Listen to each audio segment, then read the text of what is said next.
sur ce, nous allons commencer. Je m'appelle Moïse Alex Docteur. Je suis là pour faciliter cette conversation entre l'Union européenne, Patrick Cattier et Farah. Cette conversation qui aura lieu sur la thématique Erasmus Plus et le programme Erasmus Mundus. Vous allez apporter davantage au cours de l'entretien. Cette activité fait partie d'une série de conversations que l'Union européenne en Haïti organise afin de travailler un peu plus le partenariat avec Haïti, partenariat de longue date d'ailleurs. Pour cette conversation aujourd'hui, j'invite le public au fur et à mesure à nous envoyer les questions par écrit, ce qui nous permettrait justement de pouvoir prendre plus de questions et pouvoir répondre aussi à plus de personnes. Envoyez-nous les réponses, les questions par message privé ou vous les envoyez à Farah ou à Patrick Cattier lui-même. Donc comme ça, moi, je pourrais vous aider facilement pour pouvoir transmettre vos questions à l'écrit uniquement. Et on est là ce soir pour 1h15. Sur ce, je vais laisser la parole à Farah et à Patrick Cattier pour cette belle conversation et moi, je vais rester tout en silence pour vous aider à découvrir ce type de programme. Farah, c'est à toi. Patrick, c'est à toi. Ok, bonsoir tout le monde, bonsoir Patrick, bonsoir Moïse et bonsoir à vous tous qui êtes connectés. Là maintenant, la petite conversation qu'on va avoir, c'est à propos d'Erasmus+, et plus particulièrement d'Erasmus Mundus. Moi-même, je suis Farah Augustin et je suis normalement la personne à qui il faut parler tout ce qui a trait Erasmus+ en Haïti.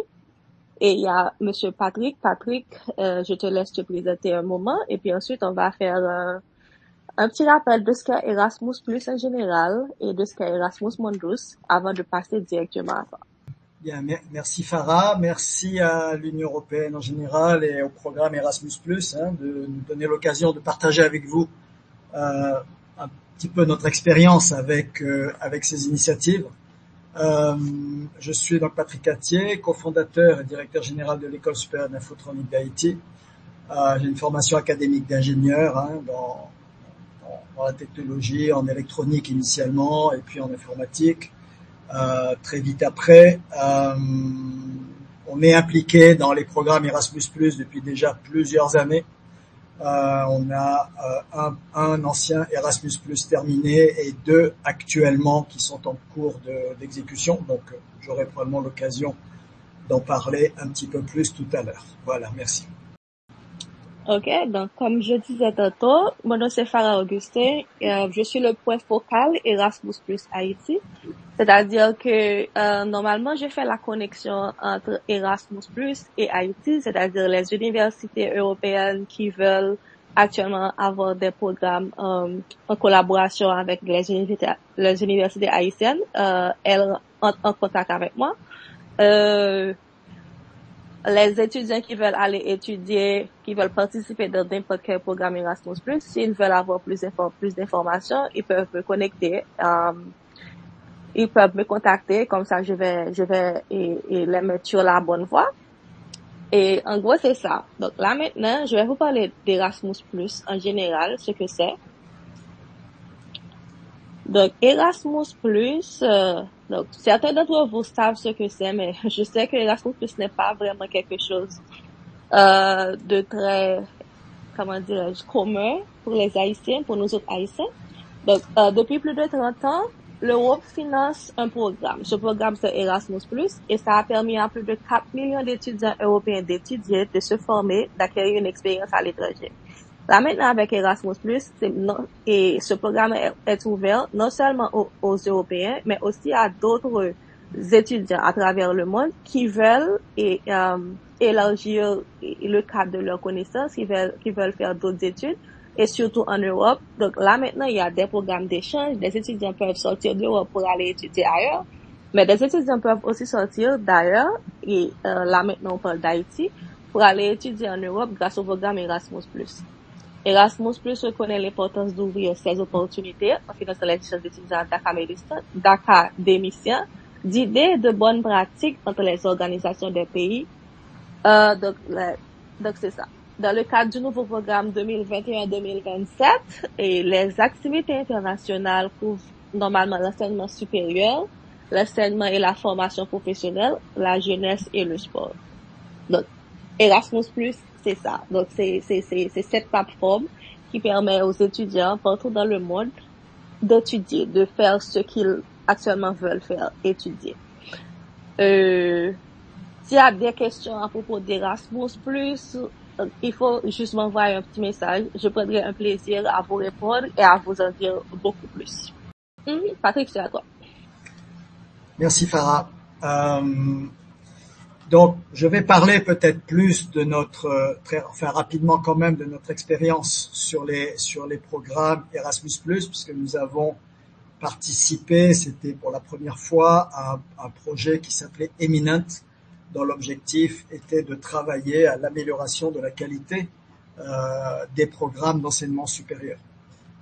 Donc c'était un projet financé par le programme Erasmus+ de l'Union européenne qui impliquait donc l'École supérieure d'infotronique d'Haïti. En Haïti, 2 universités publiques en région que nous avons ramenées avec nous pour avoir une sorte de consortium haïtien public et privé. Et nous avions, du côté européen, nous avions donc l'université d'Alicante en Espagne et l'université de Cork en Irlande. Donc l'université d'Alicante était le coordonnateur du programme, l'université de Cork apportait beaucoup de savoir-faire sur les protocoles de gestion, de correction, d'amélioration de la qualité en général dans les systèmes universitaires. Et donc nous avons travaillé avec eux pendant plus de 2 ans dans le cadre de ce projet qui s'est terminé il y a un peu plus de 2 ans aussi d'ailleurs. Donc vous voyez, ça fait déjà plusieurs années qu'on est impliqué dans des programmes Erasmus+. On est actuellement impliqué maintenant dans 2 projets. Un projet qui s'appelle Claudia. Le projet Claudia qui implique des partenaires de la Martinique, de la Dominique, de l'Italie et évidemment d'Haïti, nous ici. Et je dois vous dire que c'est un projet qui a pour objectif de mettre en place un programme d'accompagnement à la transformation numérique pour ces différents pays. J'oubliais Cuba aussi, qui est un partenaire extrêmement important, je ne veux surtout pas l'oublier. Universités et associations cubaines qui font partie de notre consortium. Donc l'objectif, c'est de mettre en place un programme qui serait reconnu par les différentes universités membres du consortium et qui aiderait à accompagner la transformation numérique dans les institutions. Et l'un des délivrables, je dirais, importants de ce projet, c'est de former 40 artistes, 20 à Cuba, 20 en Haïti, à l'utilisation de la réalité augmentée pour promouvoir leurs œuvres. Donc ça, c'est un des projets qui a démarré il y a environ janvier 2023, si je ne me trompe pas, janvier 2023. Le deuxième projet dans lequel on est impliqué, et on a été amené à ce projet parce qu'on est très très actif depuis plus de 14 mois sur la mise en place de programmes de formation sur les intelligences artificielles génératives. Et ça nous a amené à nous impliquer avec donc des partenaires européens, des partenaires africains, des partenaires haïtiens bien évidemment, à travailler sur l'utilisation de l'analyse de données et de l'intelligence artificielle pour l'agriculture, plus particulièrement la culture de la mangue. Et nous, en Haïti, nous travaillons en collaboration avec la faculté d'agronomie et de médecine vétérinaire, plus particulièrement avec l'un de ces, je dirais, une de ces personnes clés qui est le professeur Adermus, le docteur Adermus, qui amène le savoir-faire sur tout ce qui concerne l'agriculture. Donc, 2 fermes pilotes vont être identifiées et nous allons avoir, puisque Erasmus+, est la mobilité est l'un des mots-clés, je dirais, des activités Erasmus+, nous allons avoir là très bientôt un professeur et 2 étudiants qui sont d'ailleurs connectés aujourd'hui et qui pourront vous dire un petit mot plus tard, qui vont participer à cette mobilité et ils pourront vous partager un petit peu leur expérience actuelle puisqu'ils vont aller là-bas en France et en Italie. Donc mobilité Italie, mobilité France, dans une école d'ingénieurs en France, l'ESTIA, et dans une université à Sienne, qui est l'UNICI, l'université de Sienne, où ils vont passer 5 mois en France, 1 mois à Sienne, pour se former, avoir des formations complémentaires sur tout ce qui est l'utilisation des outils d'analyse de données et d'intelligence artificielle pour l'agriculture et plus particulièrement à leur retour. Ils seront impliqués dans ces 2 fermes, chacun d'entre eux, ils sont 2, chacun dans une ferme, pour moderniser ces fermes et utiliser justement ces technologies pour améliorer, optimiser les processus qui touchent à la culture de l'amande. Donc voilà, je vous en dirai pas plus pour l'instant. C'était juste pour vous présenter les projets Erasmus+ dans lesquels nous sommes impliqués. Je voudrais juste avant de terminer profiter pour remercier l'Union européenne de ne pas avoir lâché Haïti quand les choses allaient très mal ici. Et vous savez les mois qui viennent de se dérouler en Haïti. Et je voudrais en profiter quand même, sans vouloir être gentil, pour remercier quand même l'Union européenne d'avoir considéré Haïti comme un partenaire potentiel dans ce genre de projet, dans ce genre de consortium. Voilà, je vais m'arrêter là.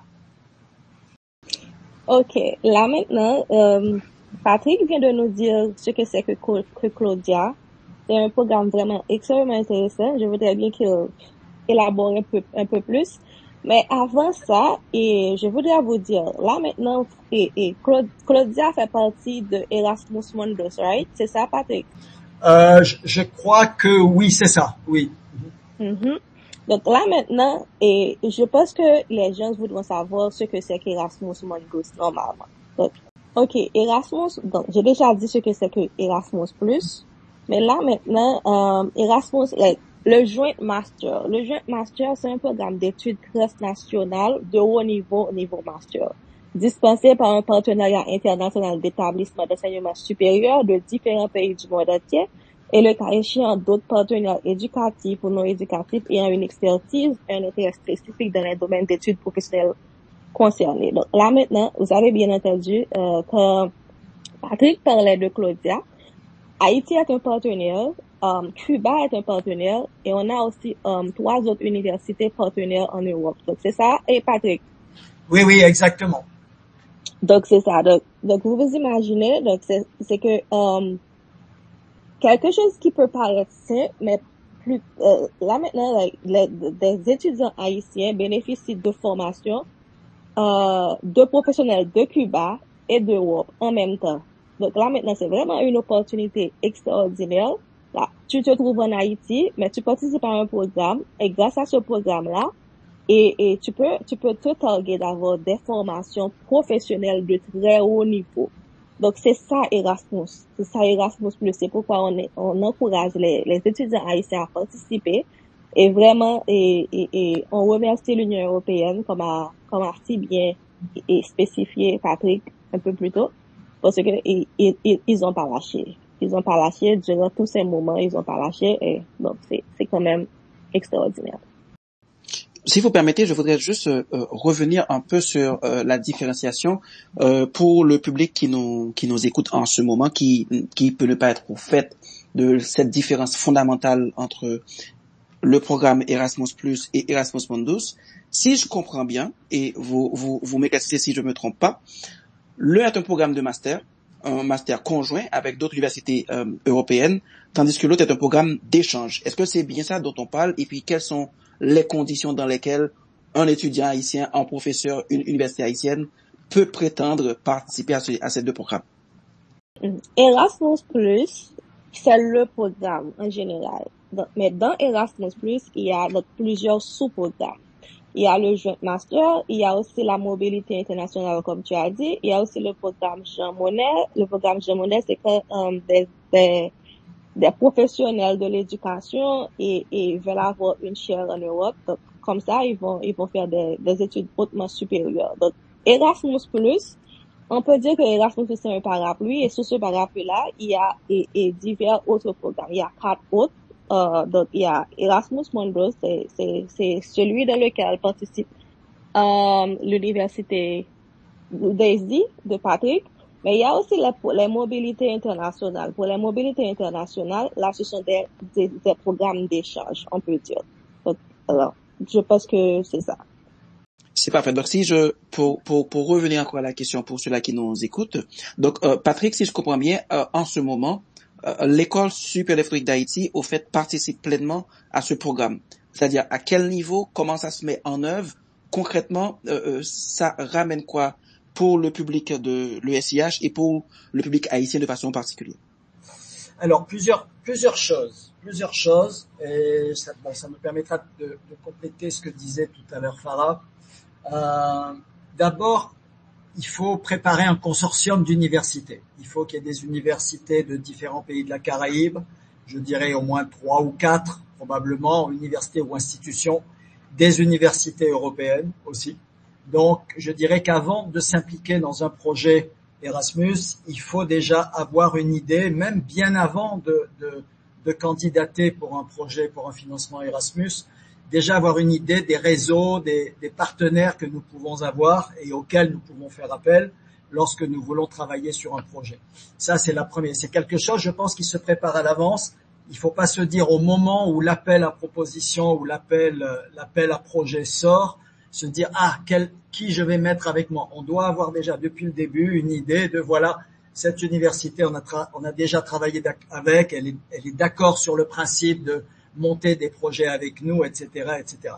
Donc, ce sont des projets avec des délivrables. Et en général, ce qui est intéressant, donc ça c'est au niveau institutionnel, mais après une fois que le consortium est établi, que l'appel à proposition est fait, que le document de projet est préparé et que, avec un peu de chance, il est accepté par l'Union européenne, ce sont après des délivrables qui ont, selon un calendrier, qui sont donnés sur des thématiques particulières. Claudia, c'est la transformation numérique et la réalité augmentée, très fortement orienté artistes, les arts en général. Donc ça permet aux étudiants aussi de travailler, de s'impliquer dans ces projets. Ils s'impliquent, donc ils acquièrent une expérience, je dirais, extracurriculaire. Donc pas seulement on s'assoit dans une salle de cours, on suit des cours, on passe des examens, mais aussi on s'implique avant même d'être diplômé, avant même de sortir de l'institution. On s'implique dans des activités concrètes qu'on peut rajouter, je dirais, à son CV. Ça c'est un. Et les mobilités maintenant, dans notre cas, sont des mobilités qui s'exécutent, qui se font dans le cadre des projets. Par exemple, dans le cadre du projet Deep Farm, qui est le projet IA plus analyse de données pour l'agriculture, ils vont faire cette mobilité pour avoir des compléments de formation, pour suivre des cours, développer des réseaux aussi, rencontrer les partenaires dans ce secteur avant de revenir en Haïti et d'être bien préparés pour pouvoir accompagner les fermes ici avec un souci de réplicabilité. C'est-à-dire que toute la méthodologie qui va être mise en place sera formalisée, sera développée sous forme de cours qui pourront permettre de répliquer cette expérience avec d'autres fermes, sur d'autres cultures, etc., etc. Et ça, c'est important, et d'impliquer des étudiants dans ce genre de logique est extrêmement important parce que ça leur donne une expérience, je dirais, professionnelle avant même qu'ils aient commencé à travailler. Et ça, c'est très important. En plus de l'aspect, évidemment, mobilité, où évidemment faire du Zoom, faire du virtuel, c'est très bien et c'est indispensable, mais rien ne remplace le fait d'être présent quelque part avec d'autres personnes, d'autres pays, puisqu'il y a plus de 7 à 8 pays qui seront présents là-bas. Une partie des professeurs vont aller en Turquie, dans une université turque, pour vous dire la richesse des rencontres qu'il va y avoir. Et ça, c'est pas le virtuel qui peut le faire. C'est cette mobilité, je dirais, physique, réelle, qui permet à ces gens-là de se rencontrer et de développer des réseaux extraordinaires pour le long terme. Donc voilà, pour répondre un petit peu, apporter quelques éléments de réponse à votre question. Est-ce que cette mobilité-là, Patrick, permet justement de faire venir les compétences dont on a besoin en Haïti en termes de recherche, en termes de connaissances, de savoir, pour les faire venir jusqu'à nous et qu'on puisse justement en profiter afin que ça puisse répondre à nos propres besoins en tant que nation, en tant que pays? Oui, je dirais oui, mais après, il faut bien s'entendre sur la définition de faire venir, comme vous pouvez l'imaginer. Actuellement, faire venir physiquement des compétences de l'extérieur de Haïti, c'est compliqué, et j'espère que ça va pas le rester trop longtemps d'ailleurs. Mais effectivement, ça nous permet quand même d'avoir accès à ces ressources, même à distance, puisqu'on travaille beaucoup avec des personnes de ces pays-là, de l'Estia, de l'Unici à Sienne en Italie. Et ça permet d'avoir accès à ces personnes. On n'aurait pas accès, je dirais par défaut, par nous-mêmes, aussi facilement et aussi naturellement à ces personnes. Donc même si elles ne viennent pas physiquement en Haïti, je dis bien pour le moment, il est clair que nos étudiants en Haïti peuvent aller chez eux, mais que nous, on a accès à leurs ressources. Ils ont accès aussi au programme de formation sur des thématiques que nous ne pouvons pas enseigner en Haïti à travers ce genre de projet. Donc je dirais que c'est aussi un accélérateur de compétences, c'est un accélérateur d'expérience professionnelle, puisqu'ils vont obtenir en quelques mois, je dirais en 1 an, 2 ans, une expertise qu'il leur faudrait peut-être des années et des années pour acquérir dans un processus professionnel normal. Donc ça aussi, je dirais que c'est une énorme valeur ajoutée pour ceux qui bénéficient et qui profitent de ces projets. Sans parler aussi du transfert de savoir-faire, puisque ce sont des compétences qui vont revenir en Haïti et qui vont pouvoir aider à développer ces marchés, en l'occurrence ici, dans le projet DeepFarm, le marché de l'utilisation de ces technologies de pointe pour l'agriculture et pour essayer donc de moderniser, d'optimiser les rendements, d'optimiser tous les processus en rapport avec ces cultures et surtout, je répète, de manière réplicable. C'est-à-dire l'idée, c'est de créer un modèle, pas que le projet se termine et qu'il n'y ait plus rien après et qu'on l'oublie quelques mois après, mais qu'il y ait vraiment quelque chose qui reste, qui permette à d'autres de reprendre le flambeau et d'utiliser cette expertise. Et comme vous le savez, en Haïti, c'est souvent un challenge dans les projets. Et c'est l'erreur qu'on veut éviter de faire, c'est justement de rendre ce projet réplicable, même après qu'il soit terminé, après qu'il soit complètement fini, que les financements soient terminés, etc., etc. Voilà. Justement, ça me permet de vous reposer la question. Quand je dis vous deux, à la fois Patrick Cattier en tant qu'académie, enfin en tant que professionnel de la recherche, et Farah également, qui est le point focal national Erasmus en Haïti, en termes de pérennité, comment est-ce que vous deux vous voyez la chose à l'échelle du pays sur une échelle de temps? Comment est-ce qu'on voit la pérennité d'un programme d'échange comme ça, comme Erasmus, avec Haïti? Sachant qu'on connaît beaucoup, qu'il y a beaucoup de défis, faire les partenariats publics-privés, les consortiums publics-privés qu'il faut faire pour pouvoir bénéficier de ce programme. Comment vous voyez cela dans le temps? Là maintenant, Patrick, tu travailles avec Erasmus Plus depuis tantôt 5 ans, c'est ça? Quasiment, oui, quasiment. Ok, donc là maintenant on peut dire que ça dure. Oui. Et Erasmus Plus c'est déjà plus de 30 années. Et avant ça, c'était un peu black. Erasmus était là normalement pour seulement les universités européennes. Donc, ça remonte à longtemps. Donc, là, maintenant, ils ont commencé à ouvrir le cadre pour, intégrer d'autres pays, d'autres parties du monde. Donc, je pense que là, maintenant, ce qu'il y a, il faut comprendre que l'Union européenne, donc, il cherche à s'ouvrir un peu plus sur le monde. Et, si on prend en compte les divers, il y a beaucoup d'investissements et qui font, pour ce projet Erasmus+. C'est-à-dire que là, ils pensent vraiment que pour eux, ils pensent que c'est important. Ils pensent que c'est important d'intégrer d'autres gens. Ils pensent que c'est important de partager leurs connaissances, leur culture. Et comme ça, et ils ne paieront pas, parce que vous savez que si tu ne partages pas ce que tu as, si les gens ne savent pas ce que tu as, donc si tu gardes tout pour toi, ça ne va pas aller loin. Donc je pense que là maintenant, ils font vraiment de leur mieux afin que ce programme-là dure aussi longtemps que possible. Et on peut voir avec tout, ils investissent vraiment beaucoup d'argent, beaucoup de temps, et beaucoup de connaissances et dans Erasmus+. Je pense que c'est un programme qui est là pour durer. Maintenant, j'ai tendance à poser la question à 1 million, chacun de vous à votre niveau pour cette question-là. Donc, j'ai tendance à dire, par exemple, pour le cas de Patrick Cattier, justement, qui est directeur général de l'ESI en Haïti, comment ça se passe concrètement pour une université en Haïti? On sait qu'on a 10 universités publiques dans les régions. Il y a l'UEH, il y a d'autres universités privées à Port-au-Prince et dans toutes les régions du pays. Comment ça se passe concrètement pour une université qui souhaiterait pouvoir bénéficier de ce programme? Ça se passe comment pour une université? Et pour Farah, l'autre question, concrètement, l'étudiant haïtien lambda qui souhaitait pouvoir profiter de ces opportunités-là, ça se passe comment? Oui, je vais dire un petit mot rapidement, juste pour continuer sur la lancée de Farah, sur la pérennité. Je vais peut-être insister plus sur la pérennité des projets. Je crois que cette pérennité de projet, elle doit reposer sur les ressources humaines d'abord, puisque ce sont des projets qui nous aident à complémenter la formation de nos ressources humaines. en l'occurrence, dans le cadre du projet Deep Farm, intelligence artificielle, analyse de données, rencontre avec des institutions et des infrastructures, je dirais, de classe internationale, ce qui est difficile quand même en Haïti. L'aspect réplicable aussi, qui permet à moindre coût, je dirais, sans avoir besoin à chaque fois d'un financement important, de pouvoir répliquer ce qui a été fait.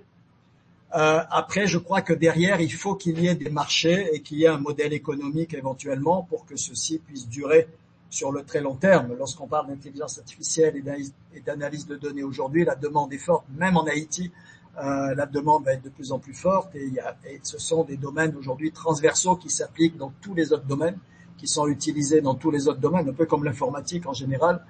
Et donc, ceux qui maîtrisent ces compétences sont en général des personnes qui vont être sollicités et qui vont pouvoir utiliser ce qu'ils ont appris sous une forme ou une autre à très long terme. Donc, mais la clé vraiment, c'est la formation des ressources humaines, leur retour bien sûr important en Haïti et le fait qu'elles puissent contribuer à déployer ces compétences et à les relayer sur le long terme ici. Donc ça, je crois que c'est un élément important. Maintenant, vous me demandiez tout à l'heure comment ça se passe pour une université en Haïti. Dans notre cas, comme je le disais tout à l'heure, d'abord faire l'inventaire de nos réseaux, avec qui on est en contact, avec qui on a déjà travaillé, même si ça fait plusieurs années. Est-ce qu'ils seraient intéressés à participer avec nous dans un projet Erasmus+, donc monter le consortium et puis être prêt et se dire ensemble, bon voilà, dès que l'appel à projet va sortir, on est prêt, le consortium est établi, on est d'accord sur le principe de travailler ensemble. Ça prend du temps pour que des établissements soient d'accord sur le principe de travailler ensemble sur des appels à projets particuliers. Donc si on le prépare à l'avance, on gagne énormément de temps et on peut être beaucoup plus vite réactif. Donc c'est vraiment préparer ces réseaux, affiner ces réseaux, travailler avec ces réseaux et s'entendre avec eux sur le principe sur le fait qu'on veut travailler ensemble lorsqu'il y aura une opportunité. Et c'est ce qu'on a fait dans notre cas avec Erasmus+, les projets qu'on a montés. Le projet Eminent avec Alicante et Irlande, on a été contacté par un hasard, ça a été un coup du hasard, c'est quelqu'un qu'on connaissait qui nous a dit est-ce que Haïti serait intéressé, est-ce que vous seriez intéressé? Donc ça a été le premier, je dirais, contact qu'on a établi et après les réseaux ils grandissent petit à petit. À travers ces contacts, on en établit d'autres et on commence à établir des réseaux assez solides où on peut être très rapidement réactif lorsqu'une opportunité se présente, bien sûr en fonction des compétences de chacun. Et l'autre chose aussi, c'est d'avoir des compétences en local aussi. Si on participe à un projet comme ça, il faut qu'on ait une compétence à apporter, il faut qu'on ait une valeur ajoutée à apporter. Aussi, on n'a pas les labos de recherche qu'ils ont dans les universités européennes, mais c'est aussi l'objectif de ce type de partenariat, c'est de faire des transferts de compétences, des transferts de savoir-faire. Mais autant que possible, je dirais, les réseaux et l'inventaire des compétences que nous avons en local, que nous pouvons apporter. Il est clair qu'une université qui a des compétences en IA et en analyse de données travaillera avec certaines autres universités et pas d'autres. Une université qui a des compétences purement en agriculture sera impliquée dans des projets différents avec des partenaires différents. Donc évidemment, les réseaux, ça marche pas à tous les coups. Il faut choisir ses partenaires en fonction de vos compétences à vous et de ce que vous savez faire peut-être un peu mieux que d'autres dans les domaines en question. Voilà, j'espère que ça apporte quelques éléments de réponse. Oui, tout à fait. Et Moïse, tu m'avais aussi posé une question concernant les étudiants, comment ils doivent faire, etc. Donc c'est plutôt facile. Le premier pas, c'est de s'assurer que son université actuellement a des accords pour ça. Parce que normalement, toutes les universités peuvent se poser candidature pour les projets Erasmus+. Donc, une fois que tu as un enseignement d'études supérieures et que tu es reconnu par l'État, donc là maintenant, c'est facile pour cette université-là de prendre part à ces échanges internationaux. Donc, comment ça se passe? Normalement, un projet de mobilité internationale de crédit, ça soutient la mobilité des individus dans les établissements d'enseignement supérieur entre les pays du programme et les pays partenaires. Donc, les enseignements d'études supérieures européens, ils peuvent mettre en place des accords de mobilité avec des partenaires du monde entier pour envoyer et recevoir des étudiants et du personnel. Là maintenant, et pour te donner un exemple concret, il y a de cela un mois, un établissement d'enseignement supérieur européen m'avait contacté pour me demander de lui envoyer une liste de tous les établissements d'enseignement supérieur haïtiens. Donc là maintenant, avec l'aide de l'université, avec l'aide du ministère de l'Éducation nationale, donc ils m'ont envoyé une liste et cette liste-là, je partage avec tous les établissements d'enseignement supérieur européens. Dès qu'ils veulent avoir une information, c'est moi qui contacte parce que je suis le point focal pour Haïti. Donc là maintenant, quand ils me contactent, ils me demandent ces informations-là, je vois avec le ministère de l'Éducation nationale, ils me fournissent l'information et je leur fais parvenir. Donc là maintenant, ils vont entrer en contact avec cet établissement d'enseignement supérieur. Donc, l'établissement doit faire et ça part aussi du marché parce que là maintenant, ils doivent vraiment répondre à l'invitation et faire en sorte que les accords sont établis, les accords de mobilité. Une fois que les accords de mobilité sont établis, c'est super facile pour un étudiant de faire ça. Donc, les activités soutenues dans le cadre de la mobilité internationale sont la mobilité des étudiants. Ça peut être réalisé dans n'importe quel domaine d'études. Ça peut être un cycle court, licence, master, doctorat. Et être ouverte aux récents diplômés. La mobilité physique peut durer de 2 à 12 mois ou entre 5 et 30 jours si elle fait partie de la mobilité mixte. La mobilité des étudiants peut prendre la forme d'une période d'études à l'étranger, un stage, un placement professionnel à l'étranger dans une entreprise. Les deux types de mobilité peuvent être combinés, donc si la durée de la période ne dépasse pas un maximum de 12 mois. La mobilité du personnel peut être réalisée par tout type de personnel de l'enseignement supérieur ou par personnel invité de l'extérieur des établissements d'enseignement supérieur. La mobilité est de 5 jours à 2 mois. Donc, en gros, c'est ça. Elle est financée par l'agence, c'est pas trop important. Les étudiants et les membres du personnel participant peuvent recevoir une contribution, mensuelle ou journalière différente à leurs dépenses à l'étranger selon leur mobilité. Donc, ça dépend. Pour plus d'informations, vous pouvez juste m'envoyer un message ou consulter le guide du programme qui est en ligne. Je pense que en gros, c'est ça. Donc, comme je dis, Moïse, il faut juste que une grande partie du travail dépend de l'établissement d'enseignement supérieur auquel l'étudiant actuellement est membre. Parce que là maintenant, il faut que cet établissement-là soit ouvert et soit attentif aux demandes. Donc, et c'est ça. Je ne sais pas si tu as quelque chose à ajouter, Patrick. Non, peut-être juste sur le master Erasmus Mundus dont tu parlais tout à l'heure. Je crois qu'on n'est pas en Haïti, nous non plus. D'ailleurs, allez-y, hein, je plaide coupable. Très actif sur la partie master, qui est pourtant une opportunité extraordinaire. On en a aucun jusqu'à présent, malheureusement. Voilà, justement. Et je crois que tu vas en avoir à partir de cette année, j'espère. Ah ben, j'espère. On va travailler là-dessus. Mais je crois que c'est une opportunité extrêmement importante. C'est compétitif. J'ai vu qu'il fallait à peu près 85 sur 100 de moyenne au minimum pour prétendre avoir une chance d'être reçu dans ces masters. Mais si vous êtes reçu, et je crois que Farah le mentionnait tout à l'heure, vous allez faire votre master dans 2, 3, 4 pays différents. Un master international, hein, qui peut être soit un double diplôme, soit 2 diplômes signés par les universités, par les 2 universités leaders. Et donc, j'invite vraiment les étudiants à se renseigner, à aller voir, à aller en ligne. Et les universités aussi, hein, on est membre de la conférence des recteurs et des présidents d'université d'Haïti, et on va certainement être plus actifs maintenant sur la possibilité des universités du réseau à participer justement à ces programmes master Erasmus Mundus. Erasmus Plus, on est dedans, on commence maintenant à comprendre un peu comment ça fonctionne et comment on peut y contribuer. Et je t'avoue, Farah, que pour les masters, on a encore un peu de travail à faire et il va falloir qu'on s'y mette. Ok, donc tu sais que je suis là, Patrick, si tu as besoin d'aide, je suis là. Je suis là.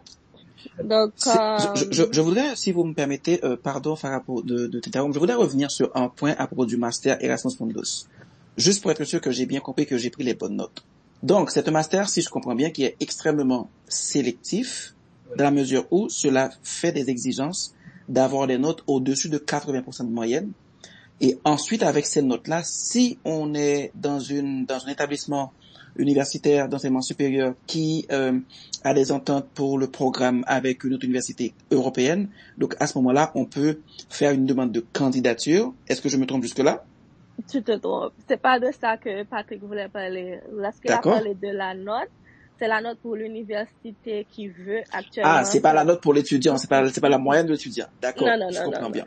C'est parce que il y a beaucoup de points qu'on prend en compte et pour évaluer la candidature de l'université pour leur faire partie de ce programme, tu comprends?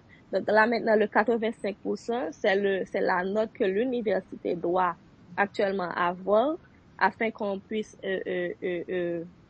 la sélectionner pour faire partie du programme Erasmus Mundus. C'est ça. D'accord, c'était juste pour clarifier ce point, pour qu'il n'y ait pas d'ambiguïté là-dessus. Mais oui, je comprends. C'est parfait. Je me tais, je vais vous laisser votre conversation. Je vais me taire pour vous laisser continuer. Non, et c'est pas que c'est compliqué, c'est juste qu'on n'est pas vraiment habitué à ça. Donc, je pense que ce qu'il y a avec Haïti et Erasmus Plus en général, c'est un problème de vulgarisation. Oui. De vulgarisation. Donc, les gens ne savent pas vraiment ce que c'est. Donc, si tu ne sais pas ce que c'est et tu vas penser que c'est difficile, pourtant c'est extrêmement facile. C'est extrêmement facile. Donc, mais comme j'ai dit, il faut la collaboration de tous. La collaboration des universités surtout. Parce que les universités, tu comprends, en Europe, les gens, les contacts se font d'établissement vers établissement. Donc, c'est un peu plus difficile pour un étudiant d'aller, de se dire, oh, voilà, donc je vais m'inscrire là. C'est pas que c'est impossible, parce que pour les programmes de mobilité, par exemple, l'étudiant peut faire sa demande par lui-même. Mais pour les plus grands programmes comme Erasmus Mundus, il faut vraiment, vraiment la collaboration des universités. Donc, là maintenant, tu sais, avec la situation en Haïti, c'est un peu difficile de prendre contact avec tout le monde, de faire des rencontres de manière physique. Mais pourtant, avec l'Union européenne, avec et le ministère de l'Éducation nationale, durant ces derniers mois, on a fait l'effort de contacter différentes parties, surtout à l'université. Donc, on a fait des rencontres en ligne. On a fait des rencontres en ligne via Zoom. On s'est envoyé beaucoup d'emails, etc. Donc, je pense que là, maintenant, il commence vraiment à montrer beaucoup d'intérêt. Je pense que j'espère vraiment qu'on va continuer sur la même lignée. Et puis, comme ça, là, maintenant, pour l'année prochaine, Patrick m'a promis qu'on va avoir Erasmus Mundus. Je fais confiance à Patrick. Je fais confiance à Patrick. C'est dans notre intérêt, Farah. C'est dans notre intérêt. Tout à fait, tout à fait. Donc là maintenant, et je sais qu'il y a d'autres universités qui travaillent aussi pour mettre en place pour faire des propositions. Et si ces propositions-là sont acceptées, donc c'est sûr qu'on aura, ce sera dans l'intérêt du pays, dans l'intérêt des étudiants. Donc ça, c'est sûr. Patrick, je ne sais pas si tu as quelque chose à ajouter, mais sinon, je voudrais savoir s'il y a des bénéficiaires d'Erasmus Plus et dans l'audience, et s'ils sont là, et faites vos voix. J'aimerais bien vous accorder 1 ou 2 minutes, comme ça vous pouvez dire quelques mots. Donc, faites-nous savoir si ça vous intéresse. Et si vous êtes là, ce sera un plaisir de vous avoir et comme ça, et partager vos expériences. Ce sera un plus pour tous ceux-là qui pensent, qui songent à participer à ce programme. Farah, tu lis dans ma pensée, puisque nous avons les 2 stagiaires et le professeur qui sont connectés aujourd'hui. Et si vous m'y autorisez, j'aurais proposé peut-être alors l'une d'elles, Aïcha Picard, pourrait dire un petit mot pendant 1 ou 2 minutes, si vous m'y autorisez, sur l'expérience en cours qu'ils sont en train de mener, puisque ce sont eux qui vont bénéficier de la mobilité sur la France et l'Italie. Elle et puis l'un des garçons, Livenson Nicolas. Et Bien donc, sûr. d'accord, elle pourrait dire un petit mot pour partager avec elle. Je pense que ce qu'elle a à dire est plus intéressant que ce que moi j'ai à dire en général. Oh, elle est avec toi là maintenant ou bien elle est Non, branchée sur c'est une des personnes connectées, c'est Aïcha Picard. Salutations à tous et à toutes. Bon, je suis Aïcha de la Talorie Picard et bon, je vous présente Livenson qui est également lié avec nous. Nous sommes tous deux étudiants finissant à l'École supérieure de Phonique d'Haïti.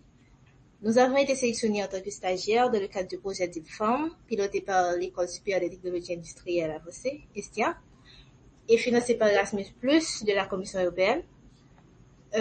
Comme l'a si bien dit M. Attier, nous aurons à partir pour une durée de 6 mois, 1 mois en Italie et 6 mois en France, afin de suivre une formation axée sur l'IA et l'analyse des données appliquées à l'agriculture d'Haïti. Nous prenons ce projet très à cœur. D'ailleurs, c'est l'une des raisons pour laquelle nous sommes déjà en train de suivre des cours en rapport au concept lié à l'IA, le machine learning et la gestion du big data. Nous sommes convaincus que cette formation nous permettra de jouer un rôle clé dans l'implémentation des fermes numériques en Haïti. Et bien sûr, comme l'a si bien dit aussi M. Chatti, à notre retour en Haïti, nous aurons appliqué ces connaissances dans les fermes, de fermes agricoles et axées sur la culture des mangues. D'ailleurs, entre guillemets, nous savons que la mangue est considérée comme un fruit emblématique et de la gastronomie haïtienne. Ce projet est vraiment important. Moi, je trouve que je me sens utile, ok? Je me sens utile parce que ça va aider Haïti, surtout dans le contexte actuel où Haïti a besoin de ses enfants. Donc, à participer à optimiser la gestion des ressources et contribuer à l'amélioration du secteur agricole, c'est vraiment un honneur pour nous. Donc, je vais pas trop rester, mais nous tenons quand même à remercier particulièrement et l'Union européenne à travers Erasmus+, l'ESTIA qui pilote le projet DeepForm, et ainsi que les membres du consortium, spécialement l'Université de Sienne et l'École supérieure des Fonds d'Haïti, et ainsi que notre partenaire local, la faculté d'agronomie et de médecine vétérinaire. Donc, je veux dire que sans eux, ce projet n'aurait pas eu lieu. Et c'est tout un plaisir pour moi de les remercier. Merci beaucoup. Merci beaucoup Aïcha pour cette intervention. Mais Aïcha, je me permets de vous adresser une question, mais avant tout, toutes mes félicitations pour cette belle sélection et pour le stage. J'ai été moi-même ancien étudiant de l'ESI, donc je connais la charge de travail qu'on peut avoir à l'ESI et que je connais aussi les exigences. Aïcha, j'ai envie de te poser cette question-là. Comment ça se passe, c'est-à-dire dans ton quotidien? Est-ce qu'il y a quelque chose qui change? Est-ce qu'il y a quelque chose que ça change dans ton planning personnel, ton agenda? Comment tu fais pour continuer avec tes cours à l'ESI et continuer ce stage très prometteur? Comment tu peux nous décrire ce sentiment, cette émotion? Bon, je dirais que comme j'ai l'habitude de travailler sur pression, et c'est pas trop compliqué pour Livenson et moi parce que nous sommes des étudiants actifs de l'ESI, et parce que moi j'ai déjà eu l'habitude de participer à des projets extracurriculaires, donc gérer le timing c'est pas trop compliqué parce qu'on a vraiment quand on a l'habitude, c'est pas, on voit qu'on peut dans moins de 24 heures on peut faire beaucoup de choses. Et bien sûr j'ai le support et de mes camarades ainsi que de mon directeur, M. Batekatier, qui nous donne tout le temps des stratégies de gestion de temps, vous comprenez? Donc, bien sûr, c'est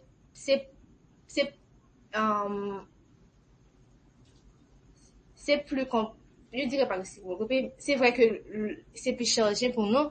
Notre agenda est chargé, donc on doit se lever plus tôt, dormir plus tard. Et bien, ça en vaut la peine parce que ça, demain, on va nous réjouir. Donc, ça vaut la peine. Ça en vaut la peine. Super, super. Et puis une petite dernière question pour ma part, je ne sais pas si Farah en aura d'autres. J'ai compris que justement c'est vous avez des voyages prévus en Europe bientôt. Mm-hmm. Comment est-ce qu'on prépare ça? Comment est-ce qu'on vit ce projet qui arrivera? Parce que j'ai moi-même fait des études aussi en Europe. Je sais que c'est jamais facile de laisser son Haïti natal, de laisser son Haïti pour partir ailleurs, le décalage horaire. La culture qui est différente, beaucoup de choses qui diffèrent, parler avec la famille, rester en Haïti, où il faut se lever tôt et se coucher très tard pour pouvoir rester en contact avec Haïti. Comment est-ce qu'on prépare tout ça? Ben, je dirais que c'est vrai que ça va changer quelque chose. Aller et on va être loin de nos proches. Mais ça en vaut la peine, je le dis tout le temps, parce que changer d'air, parfois ça en vaut la peine. Et bien sûr, j'ai le soutien de ma famille, donc c'est pas facile, mais on commence à nous y faire parce que on comprend l'émotion. On comprend l'émotion que ça procure effectivement. Oui, bien sûr. On comprend l'émotion, oui. Mais puisqu'on va pas partir pour trop longtemps non plus, donc absolument. C'est pas, ça n'a pas le même effet, quoi. En tout cas, merci beaucoup Aïcha, merci et puis bon succès, bon courage pour la suite des choses. Merci beaucoup. Et excusez-moi, je voulais ajouter quelque chose. En plus de ça, on sera deux, donc. Et d'ailleurs, Livingston et moi, nous entraînons chaque jour. On passe beaucoup de temps ensemble parce qu'on essaie de tisser des liens. Donc, je pense que je ne serai pas si seule que ça. C'est très bien, c'est super. Comme ça, tu auras de la compagnie. Je voulais dire que j'ai hâte que tu finisses ton séjour à l'étranger, que tu reviennes, parce que j'ai hâte d'avoir, comment dirais-je, et j'ai hâte d'avoir des personnes et enfin l'expérience qui peuvent actuellement partager ce qu'elles ont vécu. Et comme ça pourra encourager d'autres jeunes à participer à ce genre de programme. Et j'ai une question pour toi, Aïcha. Est-ce que tu peux nous dire... Pardon Farah, mais on te perd un peu, le micro est un peu loin. Voilà. Oui. Oh, désolé, c'est mieux. Là, c'est beaucoup mieux. Oui. Ok. C'est beaucoup mieux, oui. Ok. Et la question que j'aurais, Aïcha, et je voudrais te demander, est-ce que tu peux nous dire en quelques mots, c'est comment ça a été pour toi? Comment ça a commencé? Donc, l'expérience, comment tu as été sélectionné et qu'est-ce qu'on t'a demandé de faire? Donc, comme ça, les autres peuvent avoir une idée de ce que c'est exactement. Donc, quel est le processus? Oui, en fait, nous avons, excusez-moi pour la coupure, nous avons sélectionné et, en fait, premièrement, par rapport à nos notes, nous sommes, en tant qu'étudiants actifs et aussi brillants, ok? Nous avons été sélectionnés et, nous étions... Je pense qu'on a perdu Aïcha. Est-ce que tu l'entends, Moïse? Non, je pense que c'est le micro qui est coupé, mais en attendant que Aïcha revienne, on peut toujours aller avec Nicolas, ensuite on revient à Aïcha ensuite. Oui, bien sûr. Je vois que Nicolas est là maintenant. Nicolas, bienvenue. Il est toujours là. Bonsoir à tous et à toutes. Merci. Oui, je vais apporter un élément de réponse à la question posée par Madame Farah sur la façon dont la sélection a été faite. Disons, la sélection a été faite surtout par notre réactivité, la façon, notre mobilité dans la salle. Nous sommes des étudiants finissants, c'est-à-dire on est en L4 et master à l'infotronique, école supérieure d'infotronique. Pour un étudiant en L4, ça demande beaucoup de travail. Il faut vraiment être un étudiant qui travaille beaucoup, qui a beaucoup de mobilité, qui travaille avec les autres, qui fait des interventions dans les cours. C'est de par notre réactivité que notre collègue et professeur dans le programme DeepFam, Montisol Stevens, nous a choisi. Au début, nous n'étions pas que 2. Nous étions au minimum 4, je crois. Mais c'est Aïchaël et moi qui sommes toujours dans le programme DeepFam parce que nous suivons, disons, les lignes qui sont vraiment strictes et il y a beaucoup de cours à suivre. D'un côté, les cours de l'ESI et d'autre côté, les cours de préparation sur la plateforme cyberclasse de l'ESI. Donc, Monsieur Patrick nous a donné accès. Nous le remercions aujourd'hui encore une fois. Oui, c'est ainsi que la sélection a été faite. Ok, merci beaucoup. Je vois aussi qu'il y a Montisol Stevens. Les étudiants parlent beaucoup de vous là maintenant, donc je pense que c'est le moment de vous donner la parole et nous dire que comment vous vivez Erasmus+. Bon, en fait, je vais quand même parler à mon titre de professeur et responsable et technical coordinateur pour ce programme en Haïti. Mais avant, je voulais laisser à monsieur Atier de m'introduire parce que tout à l'heure, il est en train de continuer avec la présentation et je vais continuer après, si ça ne vous dérange pas. Montisol, tu peux t'introduire, il n'y a pas de problème. Hein. Montisol est un étudiant, donc il est presque plus étudiant, extrêmement dynamique depuis sa première année, depuis 4 ans. Il intervient dans tout bien. On a souvent tendance à dire que les gens font trop de choses et ils font tout mal, mais lui, il fait beaucoup de choses et il le fait bien en général. Et il apprend très vite et il se passionne pour ces choses-là. Et on a trouvé que c'était une belle opportunité pour lui d'être le professeur puisqu'il enseigne. Il fait les cours au lycée Quatre-Pressoir. C'est lui qui fait tous les cours de technologie, d'informatique, etc. Et donc, en plus, il est passionné. Académiquement, il est bon. Il a de bonnes notes. Et donc, on lui a demandé si ça l'intéressait, effectivement, d'être le professeur qui partirait en France. Donc, en tant que professeur. Il nous a aidé aussi à identifier les bons étudiants de la classe, comme Livenson et Aïcha avaient commencé à le dire. Ils étaient au début 4, identifiés selon plusieurs critères. Hein. Il y avait les notes, évidemment, l'aspect académique, mais il y avait aussi l'aspect leadership, dynamique, le fait qu'ils soient proactifs, qu'ils participent aux choses, qu'ils n'attendent pas que les choses tombent du ciel, etc., etc. Tout ça a joué un rôle important pour se dire à la fin que sur les 4, il en restait 2. Donc, il y a un garçon, une fille. Hein, ça a été aussi un peu un coup de chance, qui se sont avérés être les meilleurs candidats et qui avaient l'air les plus passionnés et les plus intéressés par la chose. Donc voilà, Montisol, j'en dirai pas plus. Je te repasse la parole. D'accord. Merci beaucoup, monsieur Atier. D'accord, très bien. Merci beaucoup. Bonsoir à tous et bonsoir Farah. Bonsoir à tous. Je suis Stevens Montisol, ingénieur informatique, data analyst et responsable du Microlab de l'ESI, un laboratoire de création technologique où on travaille sur des projets et en rapport avec l'intelligence artificielle, la robotique, l'IoT et surtout le big data.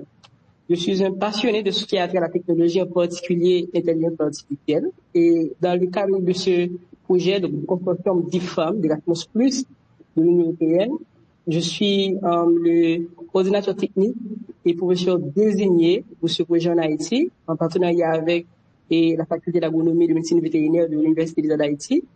Et mon travail, comme dans ces postes, consiste à superviser et travailler sur les livrables à soumettre et à accompagner surtout les étudiants dans le cadre des mobilités offertes dans ce programme. Pour les étudiants de Livenson et Aïchaël et surtout les autres étudiants et de la faculté d'agronomie. Pour le projet DeepFam, comme M. Atier avait déjà commencé à dire tout au début, Ce projet consiste à donner à des étudiants de plus de 6 à 7 pays. Donc, on a la Turquie, la République dominicaine, le Madagascar, la Côte d'Ivoire et tant d'autres pays. Donc, donner à ces étudiants en informatique et surtout en agronomie des compétences essentielles en data et surtout intelligence artificielle, pour les aider à répliquer ces connaissances pour améliorer certaines cultures dans leur pays. Et pour notre cas en Haïti, on a la culture de la mode. Personnellement, je suis très reconnaissant et fier pour ce rôle que je joue dans ce projet. Et ce projet m'offre l'opportunité non seulement de continuer à apprendre et d'enrichir mes expériences professionnelles et scientifiques, et je vais utiliser ces connaissances, bien sûr, pour continuer à contribuer au développement de la technologie en Haïti. Je tenais à exprimer encore ma reconnaissance envers la Commission européenne et surtout pour le programme d'Erasmus+, pour cette initiative. J'espère que ce programme continue à offrir de telles opportunités à d'autres universités en Haïti et aussi au profit des étudiants dans le pays. Merci beaucoup. Merci beaucoup, Montisol. Merci beaucoup. Donc, Farah, il me semble que on est déjà rendu à 21h moins 1 minute. C'est bien ça que j'ai dans mes oreilles. Est-ce que Patrick, en ce moment, il y aurait pas des choses à ajouter avant qu'on puisse prendre les questions qu'on avait déjà à l'écrit, qu'on avait reçues il y a quelques semaines déjà. Et s'il y a des questions dans le public aussi, on peut les poser à l'écrit, par message ou comme vous le souhaitez, mais à l'écrit, comme ça on peut prendre le plus de questions possible. Est-ce qu'il y aurait quelque chose à ajouter avant qu'on puisse prendre les questions? Oui, Olivier, je sais, Olivier, malheureusement, toutes les bonnes choses ont une fin, malheureusement. On aurait pu rester plus longtemps, mais des questions, on peut en prendre à l'écrit, Olivier. Pour moi, c'est bon. Je voudrais ajouter que je suis joignable, que ce soit sur Twitter, sur et mon email adresse. C'est encore plus facile de me joindre sur mon email adresse. Il y a le compte Twitter d'Erasmus Plus Haïti. Mes contacts sont disponibles là-dedans. Une fois que quelqu'un a une question concernant Erasmus Plus, que ce soit une université, que ce soit un étudiant, je suis disponible à répondre et à vous fournir toute l'aide nécessaire et indispensable. C'est parfait, ce qui nous permet d'aller rapidement avec la première question qu'on a reçue depuis le 4 juin. C'est pour vous montrer à quel point le sujet est un sujet qui intéresse. Alors, j'ai une question de Sakira Serran qui ne nous dit pas où elle est, mais je vous lis la question pour Patrick et pour Farah. La question c'est, je vous le lis texto, hein. J'espère que vous allez bien. Je suis Serran Sakira, j'ai 19 ans et j'aimerais savoir un peu plus sur le programme Erasmus+. Comment en profiter? Est-ce que Farah ou Patrick, l'un de vous deux, vous posez la question? Farah, tu veux commencer? Et comme j'ai dit tantôt, c'est un programme de l'Union européenne. C'est ce programme de l'Union européenne qui est là depuis tantôt 30 ans et qui a permis à plus de 4 millions d'étudiants européens d'étudier, de se former et d'acquérir l'expérience à l'étranger. Ça reconnaît l'importance d'ouvrir les opportunités en finançant les échanges d'étudiants, d'académiciens d'idées de bonnes pratiques entre les organisations des pays du programme et des pays partenaires. Donc, c'est un programme ouvert à tous et à toutes et ça prend surtout, donc comme on a dit tantôt, que ce soit des professionnels de l'enseignement ou de ces étudiants finissants, ils peuvent participer au programme Erasmus+. Donc, c'est ouvert à tout le monde.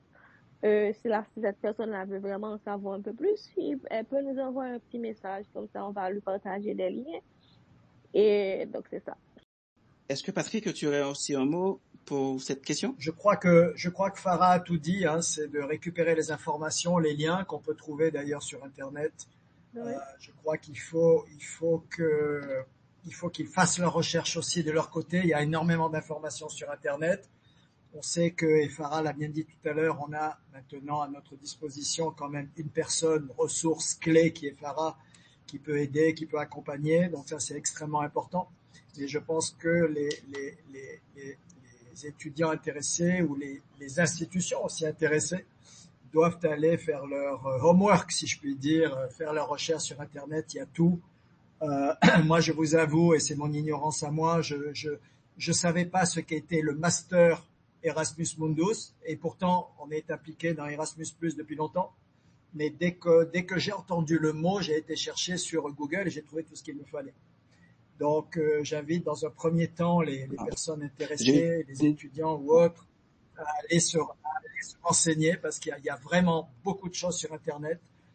J'ai un chiffre là que j'ai trouvé, et Farah, tu me corriges si je dis des bêtises. Il y a 349 programmes de master et 9763 exemples de participation de 140 pays à ce master Erasmus Mundus. Donc, vous avez, c'est vraiment, je dirais que c'est une fenêtre ouverte vers le monde, c'est une porte vers le monde. Et ça serait vraiment dommage que Haïti mieux vaut tard que jamais, on dit, mais ne commence pas à en profiter maintenant. Mais vraiment, vous avez tout sur Internet, tout ce qu'il vous faut, et vous avez des personnes ressources ici. Vous pouvez aussi nous contacter, nous, si nécessaire, peut-être parce qu'on est plus proche sur le terrain, etc. Mais Farah est là et je l'ai rencontrée, je la connais, elle est vraiment dévouée et toujours prête à aider, à accompagner, à renseigner. Je parle encore, Farah, sous ton contrôle, je l'ai expérimenté, donc voilà. Mais c'est vraiment d'abord déblayer le terrain de votre côté, aller chercher tout ce que vous pouvez, et croyez-moi, il y a à peu près tout ce qu'il faut savoir, en tout cas au début, sur ces programmes, sur les plateformes web de l'Union européenne, de la délégation européenne. Voilà. Je voulais juste rajouter. Merci beaucoup, Patrick. Et j'ai une autre question de Étienne qui a été formulée en créole haïtien, mais je traduis. J'espère que ma traduction elle est top notch. Oh, mais Patrick et moi, on comprend très bien le créole. Bien sûr. Qu'est-ce que tu crois? Oui. Alors, Étienne disait, c'est plutôt un commentaire. Étienne disait, est-ce que les écoles peuvent aussi bénéficier du programme? C'est une excellente question. Ouais, bien sûr. Est-ce que les écoles secondaires peuvent aussi bénéficier du programme? Ce qu'il y a, c'est que le programme Erasmus+, c'est surtout un programme pour post, après les études secondaires. Donc là, maintenant, on va partir à l'université, etc. Donc c'est surtout des programmes pour les universitaires, et c'est surtout des programmes pour les universités. Mais cela ne veut pas dire que si une école veut vraiment que ses étudiants soient informés d'Erasmus+, on est plus ouvert, parce que si on commence tôt, si les étudiants savent ce qu'est Erasmus+ un peu plus tôt, donc comme ça ils peuvent s'y intéresser et participer. Mais c'est surtout pour les universités. Merci beaucoup. J'ai une autre question de Mayou qui a été envoyée le 10 juin dernier à l'écrit. Mayou qui voudrait savoir, un petit instant, il faut que je fasse encore une petite traduction vite fait. Donc Mayou qui voulait savoir, est-ce qu'il y a des exigences pour les étudiants qui ont participé au programme? Est-ce qu'ils ont des exigences? Est-ce qu'ils ont des frais à payer? Est-ce qu'ils doivent revenir au pays pour combien de temps à passer à l'étranger? J'espère que ma traduction elle est correcte. Je dirais que des frais à payer, non, pas vraiment, parce que normalement Erasmus+, tout est quasi gratuit. Au contraire, on va te donner de l'argent quand tu étudies avec Erasmus+, et si tu fais partie d'un échange, donc quand tu y es, tu reçois de l'argent comme frais. Donc normalement, tu n'as pas d'argent à payer. Donc là maintenant, est-ce que tu as des dépenses à faire pour te procurer peut-être certains documents clés dont tu auras besoin afin de soumettre ta candidature? Peut-être. Mais comme tu payais Erasmus+ pour quelque chose, non, on ne paie rien. C'est ça, Patrick?